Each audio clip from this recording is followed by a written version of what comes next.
ಇನ್ನು ಮುಂದೆ ನಿಮ್ಮ ನೆಚ್ಚಿನ ಧಾರಾವಾಹಿಗಳ ಫುಲ್ ಎಪಿಸೋಡ್ಗಳು ಸನ್ ನೆಕ್ಸ್ಟ್ ಆಪ್ನಲ್ಲಿ ಮಾತ್ರ. ಕೂಸ್ ಹುಟ್ಟೋಕ್ಕಿಂತ ಮುಂಚೆ ಕುಲಾವಿ ಹೊಲ್ಸಿದ್ರು ಅಂತಾರಲ್ಲ, ಹಾಗಾಯ್ತು ನಿಮ್ ಕತೆ. ನೋಡ್ದವ್ರು ನಗ್ತಾರೆ ಅಷ್ಟೆ. ಅಯ್ಯೋ ನಗ್ಲಿ ಬಿಡೆ, ಯಾರು ಏನಂತ್ಕೋತಾರೋ ಅನ್ನೋದು ಮುಖ್ಯ ಅಲ್ಲ, ನಾವಿಬ್ರು ಖುಷಿಯಾಗಿರ್ಬೇಕು, ಅದು ಮುಖ್ಯ. ಅದ್ ಸರಿ, ನಾನಿನ್ನೂ ಪ್ರೆಗ್ನೆಂಟೇ ಆಗಿಲ್ಲ, ಆಗ್ಲೇ ತೊಟ್ಲು ತಂದಿದ್ದೀರಲ್ಲ. ಪೂರ್ಣಿ, ಇವತ್ತಲ್ಲ ನಾಳೆ ಹಾಗೆ ಆಗ್ತೀಯ. ರೀ, ಅಮ್ಮ ಕಾವೇರಿ ಇದನ್ನ ನೋಡಿದ್ರೆ ಏನ್ ಅನ್ಕೋತಾರೋ ಏನೋ. ಏನಾದರೂ ಅಂದ್ಕೊಳ್ಳಿ, ನನಗೆ ನಿನ್ನ ಖುಷಿ ಮುಖ್ಯ ಅಷ್ಟೇ. ಅವ್ರುಗಳ ಮಾತೆಲ್ಲ ತಲೆಗೆ ಹಾಕೋಬೇಡ. ನಿನಗೆ ಗೊತ್ತಿದೆಯಲ್ಲ ಅವ್ರ ವಿಷಯ. ಅವ್ರು ಯಾವತ್ತೂ ನಿನ್ನ ಸುಖ ಸಂತೋಷದ ಬಗ್ಗೆ ತಲೆ ಕೆಡಿಸ್ಕೊಂಡವ್ರೆ ಅಲ್ಲ.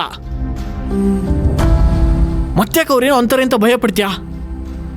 ಬಿಟ್ಟಾಕದನ್ನ.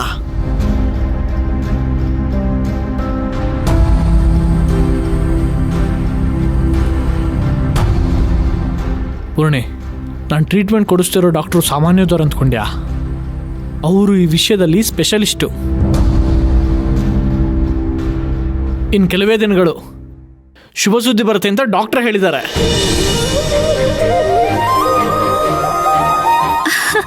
ಹೌದಾ? ನಿಜಾನಾ? ಹ್ಞೂ ಪೂರ್ಣಿ, ಮೆಡಿಸಿನ್ನು ತುಂಬ ಚೆನ್ನಾಗಿ ವರ್ಕ್ ಆಗ್ತಾ ಇದೆ. ಇನ್ನು ಸ್ವಲ್ಪ ದಿನ ಅಷ್ಟೇ ನಿಮ್ಮ ಮಿಸ್ಸಸ್ ನಾರ್ಮಲ್ ಆಗಿಬಿಡ್ತಾರೆ ಅಂತ ಡಾಕ್ಟರ್ ಹೇಳಿದ್ದಾರೆ. ಹೌದಾ? ಡಾಕ್ಟರ್ ನಿಜವಾಗ್ಲೂ ಹಾಗೆ ಹೇಳಿದ್ರಾ?